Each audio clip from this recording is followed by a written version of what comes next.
Salam damai sejahtera di dalam nama Tuhan Yesus Kristus. Saya ingin menyampaikan kembali pengajaran mengenai kitab-kitab dalam Perjanjian Baru, khususnya berkaitan dengan kitab 4 Injil. Di dalam Injil Lukas, kita bisa membaca, memperhatikan peran Roh Kudus dalam kehidupan dan pelayanan Yesus. Bagaimana pemahaman ini berkaitan dengan pemikiran teologis tentang soterologi. Di dalam Injil Lukas, dengan jelas ditunjukkan peran penting Roh Kudus dalam kehidupan dan pelayanan Yesus Kristus. Yesus menunjukkan bahwa kuasa Roh Kudus terlibat dalam segala sesuatu yang dikerjakannya, dilakukannya. Merupakan bagian dari rencana keselamatan Allah yang ditentukan dalam kekekalan itu. Dan melaluinya, kita tahu bahwa Tuhan Yesus sejak awal, baik sebelum maupun di dalam dan melalui kelahirannya sebagai manusia, ia menjalankan tugas-tugasnya dipimpin, dipenuhi oleh Roh Kudus. Roh Kudus dalam kehidupan awal Yesus. Lukas menunjukkan bahwa Roh Kudus telah terlibat dalam pekerjaan keselamatan sejak awal. Ketika Maria mengandung, melalui kuasa Roh Kudus, menunjukkan bahwa Yesus bukan hanya seorang manusia biasa, tetapi juga anak Allah yang inkarnasi. Dan diketahui bahwa di dalam Injil Lukas, Yohanes Pembaptis juga sebagai pendahulu Yesus dipenuhi oleh Roh Kudus ketika dia masih kecil. Elizabeth dan Zakaria, pasangan suami istri ini mengalami juga karya Roh Kudus ketika mereka mendengar tentang kelahiran Mesias.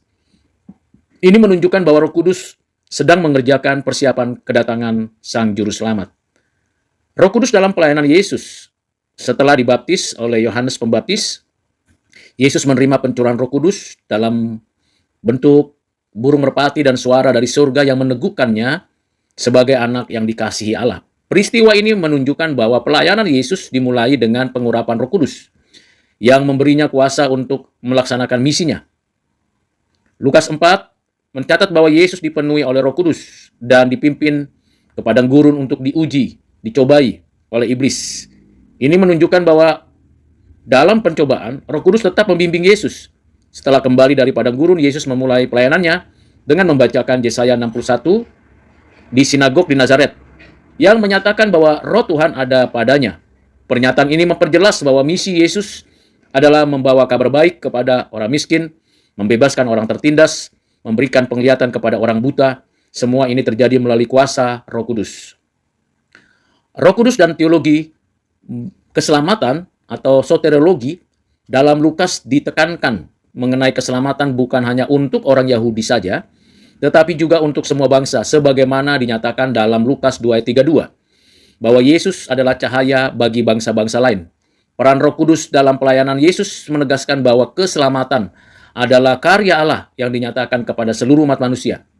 Selain itu, Yesus menjanjikan bahwa Roh Kudus akan diberikan kepada para murid setelah kebangkitannya untuk membimbing mereka dalam melanjutkan karya keselamatan yang dinyatakan Tuhan Allah. Keselamatan dalam Injil bukan hanya tentang pengampunan dosa, tetapi juga tentang pembebasan dari kuasa dosa, pemulihan hubungan dengan Allah, yang hanya terjadi melalui pekerjaan dan karya Roh Kudus. Oleh karena itu, di dalam Injil Lukas tidak hanya menunjukkan bahwa Yesus adalah juru selamat dunia, tetapi keselamatan dibawanya, diwujudkannya, diteruskannya oleh Roh Kudus. Roh Kudus memainkan peran sangat penting dalam kehidupan dan pelayanan Yesus, mulai dari kelahirannya, pelayanannya, hingga kebangkitannya. Lukas menegaskan bahwa tanpa Roh Kudus, karya keselamatan Yesus tidak dapat terlaksana.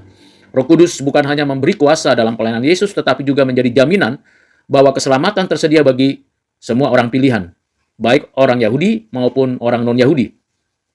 Lukas memusatkan pemikiran tentang keselamatan ini hanya pada Yesus Kristus saja, satu-satunya juru selamat yang ditetapkan, ditentukan oleh Allah sendiri. Kalau demikian, bagaimana dengan Injil Yohanes? Berbeda tentunya, karena Injil Yohanes di dalam beberapa pemikiran teolog dan orang yang ahli dalam bidang Alkitab memberikan penjelasan bahwa Injil Yohanes bukanlah Injil sinoptik. Berbeda struktur narasi atau cerita yang dituliskan. Walaupun sumbernya dari Roh Kudus, dari inspirasi Allah, tentulah Yohanes punya keunikannya tersendiri. Dalam struktur narasinya berbeda sekali dengan pemikiran dari Lukas. Lukas memulai dengan kronologis kelahiran, pelayanan, kematian, kebangkitan. Dan ini menggambarkan kemanusiaan Yesus dan interaksi sosialnya dengan orang-orang miskin, perempuan, kaum marginal, dan seterusnya. Sementara dalam struktur narasi yang ditulis oleh Rasul Yohanes, Yohanes tidak berfokus pada kronologi peristiwa, tetapi menyusunnya berdasarkan 7 tanda mukjizat dan 7 pernyataan ego eimi. Misalnya tentang roti hidup, terang dunia, kebangkitan dan hidup. Berikut juga dengan tanda mukjizat dengan periode-periode yang ada. Dampaknya di dalam pengenalan kita akan Yesus melalui Injil Yohanes dan Injil Lukas memberikan kepada kita fokus bahwa Injil Yohanes berfokus pada Yesus sebagai firman Allah yang kekal, yang otoritas ilahinya dan eksistensinya sebelum dunia dijadikan. Dengan pengertian seperti itu, kita menganalisis bagaimana pendekatan historiografi yang digunakan oleh Lukas dalam Injil. Dapat kita bandingkan dengan metode sejarah kuno lainnya. Pendekatan historiografi dari Lukas dalam Lukas 1 ayat 1-4 secara eksplisit menyatakan bahwa ia menyusun Injilnya berdasarkan metode sejarah yang cermat.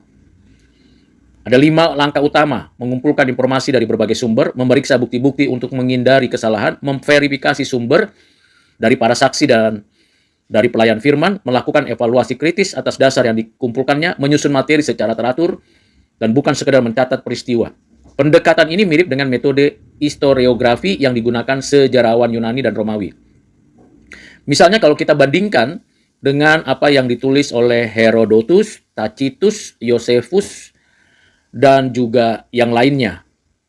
Jadi kita bisa percaya bahwa kredibilitas historiografi Lukas sebagai bagian penting untuk Lukas memastikan bahwa catatannya dapat dipertanggungjawabkan secara historis, baik dalam detail geografi dan politik yang dituliskannya, dan sebagai sejarawan, tentunya kita bisa lihat bagaimana standar historiografi dari tulisan Lukas sungguh sangat tinggi dalam konteks dunia kuno, bahkan sampai saat ini. Injil Lukas tidak dapat sepenuhnya dianggap sebagai sejarah yang biasa saja, tetapi bisa terpenuhinya sebagai sejarah yang objektif. Tuhan memberkati saudara sekalian untuk mengerti bagian ini. Amin.